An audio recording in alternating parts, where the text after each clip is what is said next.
Korrupsiyaga qarshi kurashishda eng katta mas'uliyat huquqni muhofaza qiluvchi organlar zimmasiga yuklanadi. Shu bilan birga ushbu sohada faoliyat yuritayotganlarning o'z xizmat vakolatlarini suiiste'mol qilishlariga ham yo'l qo'yib bo'lmaydi. Ammo sholi kurmaksiz bo'lmaganidek sharafli kasbga nomunosiblar ham uchrab turadi.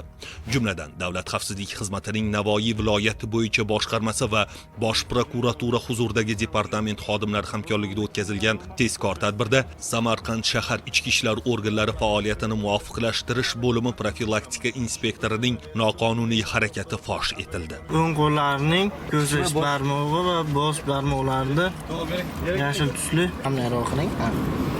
Bunga mana. Pullar qayerda turibdi aka? Barlashoyda.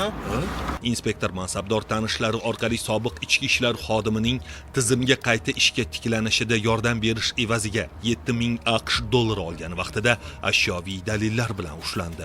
Pul oling. Bitta sanovdan o'tkazing birinchi. Pulmi yo'q? Boshqa pullar. 5 70 da. Bir bayonnoma bilan bir solishtirib ko'raylik. MY 540 30 92 6B.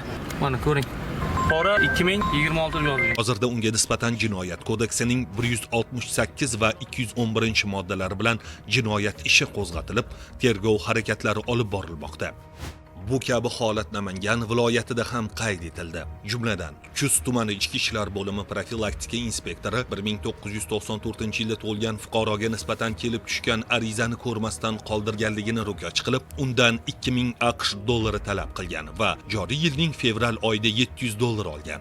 Inspektor o'zining noqonuniy harakatini davom ettirib, fuqarodan qolgan 1300 dollarni hamda kelgusida unga o'zbek-qirg'iz davlat chegarasi orqali chorva mollarini noqonuniy olib o'tishida rahnamolik qilishi evaziga 2000 dollar, jami 3300 AQSh dollari so'ragan. Davlat xavfsizlik xizmati Bosh prokuratura huzuridagi departament va Ichki ishlar vazirligining shaxsiy xavfsizlik bosh boshqarmasi hamkorligida o'tkazilgan tezkor tadbirda u mazkur pul mablag'ini olgan vaqtida ushlandi.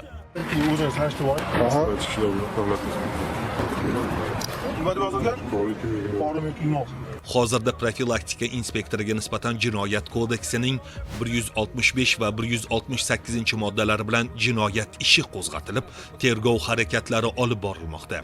Hurmatli fuqarolar, kundalik hayotda shu kabi qonun buzilish holatlariga duch kelsangiz, Davlat xavfsizlik xizmatining 15-20 qisqa raqamiga qo'ng'iroq qilib xabar bering. Shaxsingizning sir saqlanishi kafolatlanadi.